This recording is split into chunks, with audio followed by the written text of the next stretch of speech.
Hey there, it's Josie Burke, your Ops and Design Leverage Guru, just showing you a quick tutorial on how to change ownership. So when you do create a Google site, or if you contract us to do it for you, then, for example, once you have the site up and running, we transfer that ownership to our clients, right? But if there was someone else on your kind of ops team that you wanted to take control of that, all you'd have to do is click on the training website. So you're going to right click and then right here where it says share.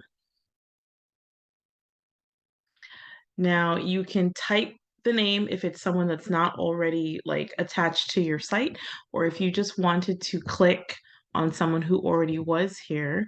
So say, for example, if I clicked on this, right here, you can see it would do transfer ownership. So if I wanted, I could transfer ownership to Josie Burke.